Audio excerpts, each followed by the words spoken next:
anybody's best interest. Well, all of this comes as new details are emerging about how AT&T has been spying on Americans for profit. The secret plan is called Project Hemisphere.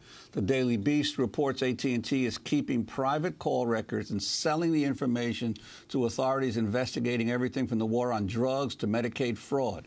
AT&T reportedly has been retaining every call, text message, Skype chat, or other communications that passed through its infrastructure. Some of the records date back to 1987. Sheriff and police departments across the country each pay upwards of $1 million a year for access to the call records. No warrants are needed, and AT&T requires governmental agencies to keep secret the source of information. A 2014 statement of work from AT&T to the City of Atlanta, published by Daily Beast, outlines the secrecy AT&T demanded. It reads, quote, "The government agency agrees not to use the data as evidence in any judicial or administrative proceedings unless there's no other available and admissible probative evidence. The government agency shall make every effort to ensure that information provided by the contractor is non-attributable to AT&T if the data is provided to a third party." Well, for more, we want to bring in Adam Schwartz to this conversation, senior lawyer at the Electronic Frontier Foundation. His latest article, AT&T requires police to hide hemisphere phone spying.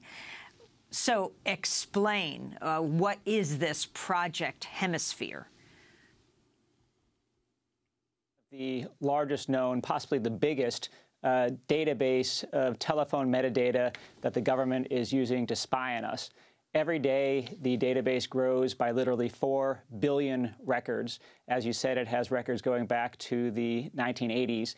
And police are using powerful algorithms to scrutinize this database of everyone that we are having telephone and other digital communications with to discover our personal relationships, whether we're talking to a psychiatrist or a criminal defense lawyer or a union organizer on the telephone. We view this as a menace to our privacy, and one of the most disturbing features of it is how it has been kept a secret so that the public and the courts and Congress cannot scrutinize this program and decide whether we even want it. Well, and how are they able to do this? Why are they not? Why are the law enforcement agencies not required to have court-ordered subpoenas to obtain these records? Well, that's a great question. Under federal statutes that protect our privacy, ordinarily the police do have to go to a judge and get some kind of approval before they get this metadata of who we're talking to. What AT&T has required the police to do through the provision of the contract that you just read is what the police call parallel construction and what the EFF calls evidence laundering. And what this means is after the police find evidence against someone in the Hemisphere database, they wall it off, quote unquote, from their training manual. And then they use a traditional subpoena to recreate the exact same evidence trail. And when it comes time to put the person on trial, they present the second set of cleaner evidence, and no one is the wiser that they were using this massive, disturbing digital database to spy on all Americans, including the criminal suspect.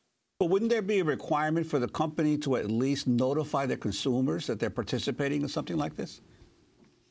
Yeah, unfortunately, there isn't. AT&T, in its public comments about Hemisphere, has suggested they are merely responding to government requests for information the same way that all kinds of providers of consumer services have to respond. In fact, as we see through the contract that AT&T wrote, which came to light earlier this week in the Daily Beast, it is AT&T who is demanding of government that the program be kept a secret. We don't know what AT&T's motive is to demand this secrecy. Perhaps it's because AT&T is literally making millions of dollars a year from government agencies in exchange for providing this unique database of telephone records to the police for their scrutiny. So the police might pay up to one police department somewhere, might pay like $1 million to get this information? Yeah, just to be clear, there is a task force of federal, state, and local officials called the HIDAs, the high-intensity drug trafficking areas. and it is funded by the White House Office of National Drug Control Policy. And the HIDAs have 3 regional centers across the country where AT&T employees are posted, along with DEA agents and other law enforcement. And that is the entry point for law enforcement to the AT&T Hemisphere database. And the funding is a little bit shadowy, but it is clear that at one of these 3 HIDA centers, White House funds to the tune of $1 million a year are going to the HIDA, in turn going to AT&T. So it's not $1 million from each agency, but it is millions of dollars in total. And Adam Schwartz, am I correct on this, that AT&T is does not only provide information on their own customers, but on other carriers who possibly may be going through the AT&T infrastructure as well? That's exactly correct. Any consumer, whether or not they are with AT&T, when a call goes through an AT&T switch, it goes into the Hemisphere database. So, for example, if you're using roaming away from your own carrier's network and you're using AT&T's network, then your call goes into the Hemisphere database. Again, 4 billion records per day from American consumers and for international calls into the Hemisphere database. And the significance of broadband internet providers having to ask permission if they want to sell customers' private data to third parties. The ruling that was just adopted Thursday by the FCC. You know, I think that the critical principle here is that consumers should have control over their data, and corporations should not be diverting that data for their own profit reasons. We think that they could sell it to other companies, you're saying. They could not only to police agencies, but to corporations. They could sell our texts to each other. Right. The ruling yesterday from the FCC, which the Electronic Frontier Foundation was strongly in support of and lobbied for, says that they have to get each individual consumer's permission before they divert their private information to anything other than providing the standard broadband service. So there's a parallel between that issue and the Hemisphere issue, which is that, consumers have a right to privacy, and AT&T should not be undermining that privacy in the case of Hemisphere by creating the world's biggest, or one of the world's biggest databases to allow the government to scrutinize our private relationships based on who we are having digital correspondence with.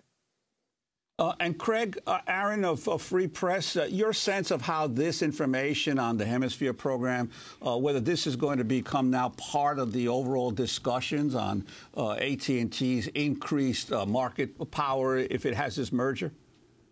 I think it has to be.